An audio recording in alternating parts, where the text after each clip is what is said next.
The Trail of Shadows, a hiker's nightmare. In 2008, an 18-year-old named Matt Higgins set off on an adventure he had dreamed of for years. Inspired by the movie Into the Wild, he yearned for the raw, untamed wilderness, a place where he could test himself against nature and perhaps find something deeper within. His plan was ambitious. He would hike the entire California section of the Pacific Crest Trail, a grueling 1 to 700-mile trek stretching from the scorching deserts near the Mexican border to the misty, forested mountains near Oregon. It was a journey that would test his endurance, patience, and ultimately his sanity. Matt was no stranger to the outdoors. He had spent his childhood hiking through the wilds of Oregon, camping in both marked and unmarked territories, navigating through dense woods where predators lurked unseen. But nothing, not even his years of experience, could have prepared him for what awaited him here in Lassen National Forest. A silent encounter. The first weeks of his hike were uneventful, even serene. He moved at his own pace, camping wherever he found a clearing, surviving on carefully rationed food. The occasional rattlesnake or unexpected dehydration spell was nothing new. But as he entered the remote, suffocating depths of Lassen National Forest, the air itself seemed to change.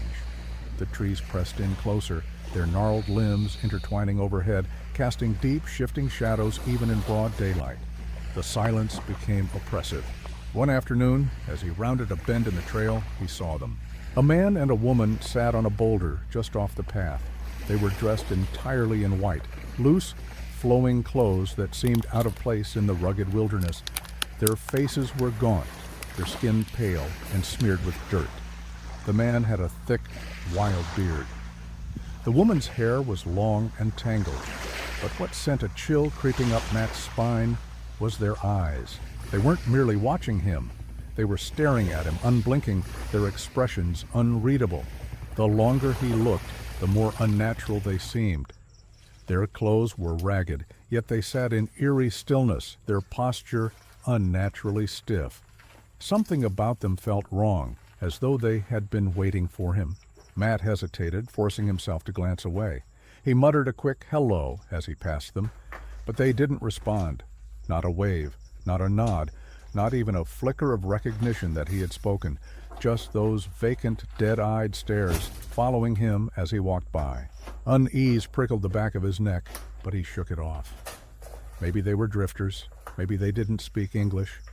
He had no reason to worry, or so he thought. The chase in Mount Shasta. After several nights of eerie disturbances in Lassen, Matt was determined to get as far away as possible. His unease had solidified into cold fear. He needed to push forward, put miles between himself and the faceless horror that lurked just beyond the glow of his campfire. And so, for the next few days, he hiked harder than ever, barely stopping to eat, always checking over his shoulder. By the time he reached Mount Shasta, exhaustion weighed on him like lead, but relief stirred in his gut. He had left Lassen behind. He was in a new stretch of the trail. Surely he had lost them. Then, on the fourth day in the Mount Shasta wilderness, Matt turned around while hiking, and his breath caught in his throat. Far down the trail, almost too far to be real, two tiny white figures. The people in white. His stomach lurched. How was this possible? He had traveled over 50 miles since his last sighting of them. He had cut through rugged terrain, crossed rivers, climbed ridges. There was no way they could have kept pace. And yet, there they were. A deep animalistic instinct kicked in. Run! Matt didn't stop to question it. He turned back around and sprinted forward, his heavy pack slamming against his back. His boots pounded the dirt trail. His breath came in ragged gasps. He ran and ran and ran until his muscles burned and his vision blurred. But when he risked a glance behind him, they were closer. Still too far to make out their expressions, but their white clothing stood out like smudges of bone against the dark trees. They weren't running, they weren't rushing, but somehow they were gaining on him. A desperate escape. That night, Matt refused to make camp anywhere near the trail. He ventured deep into the trees, carving his own path through the underbrush. When he finally found a clearing, He didn't even bother unpacking his things. Instead, he gathered fallen branches and arranged them in a wide circle around his tent, his last line of defense.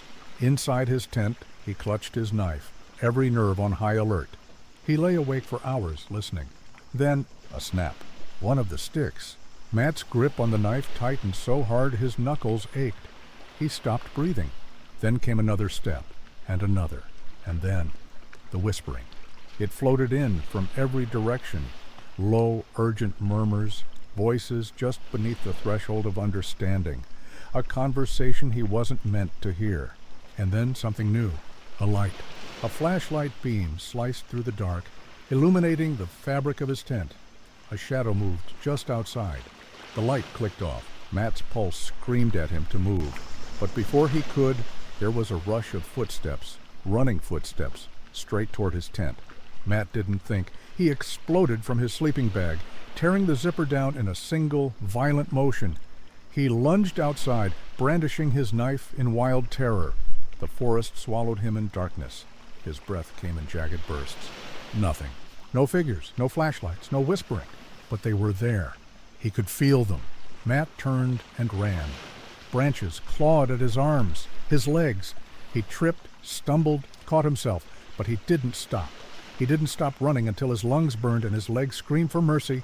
Only when the first hints of dawn broke the horizon did he finally collapse against a tree, gasping for air.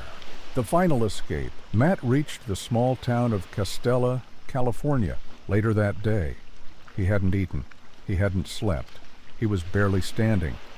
When he stumbled into civilization, he immediately found a ranger station and told them everything about the people in white, the stolen food, the whispering, the relentless chase. The authorities took his report, but when they investigated the trail near Lassen and Mount Shasta, they found nothing, no tracks, no signs of the people in white, no evidence that anyone had been there at all. Matt never finished his hike. He left the trail that day, his body intact, but his mind forever marked by what had happened. To this day, he wonders, who were they? What did they want? And what would have happened if they had finally caught up to him? He never went back to find out. It was supposed to be the adventure of a lifetime. A journey into the raw, untouched wilderness of one of the most isolated places on Earth. The Torngat Mountains, where jagged peaks claw at the sky and icy fjords slice through the land like the veins of some ancient, sleeping beast.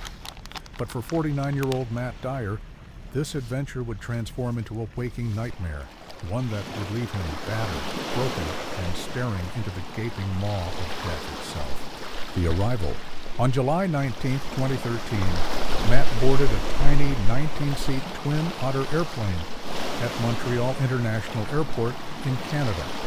His destination was one of North America's most unforgiving landscapes, a place so remote that it was closer to the Arctic Circle than to civilization. The journey would take him and 7 other adventure seekers into a place few dared to tread, a place ruled not by men, but by monsters of the wild. Matt wasn't a wealthy man. A small-town lawyer from Maine, he dedicated his life to providing free or low-cost legal assistance to the state's poorest residents. But he was also an avid outdoorsman, lured by the promise of true, unspoiled wilderness. When he first saw the ad for a 2-week expedition into the Torngats in a Sierra Club magazine, the hefty $6,000 price tag barely gave him pause. This was a once-in-a-lifetime chance to witness nature at its most primal. 2.5 hours later, the Twin Otter descended over a narrow gravel airstrip, surrounded by dense forest on one side and an endless river on the other. The group gathered their gear and shuffled toward a cluster of flimsy plywood structures, their temporary base camp. The real journey, however, lay even deeper within the mountains, accessible only by float plane. For 2 days, the adventurers reviewed emergency procedures, hiking routes, and the harsh realities of surviving in the Torngats. And then, finally, they were ready. The float plane roared to life, lifting them off the water and soaring toward the unknown. As they broke through the thick clouds, the Torngat Mountains revealed themselves for the first time. It was a place that looked utterly alien, a world sculpted not by time, but by the violence of glaciers that had carved their way through the earth over millennia. Towering, jagged peaks loomed over glassy fjords, their blue-green depths so clear that Matt could see fish moving just beneath the surface. It was breathtaking and foreboding. But beneath the beauty lurked something far more sinister, the campsite on the edge of a death zone. After a 45-minute flight, the float plane touched down on a small water inlet. Matt and the others disembarked, their boots sinking into the damp earth as they watched their only link to the outside world disappear into the sky. Their campsite was perched on a wide open plain just a few hundred feet from the water's edge. Unlike the previous base camp, there was no forest for cover,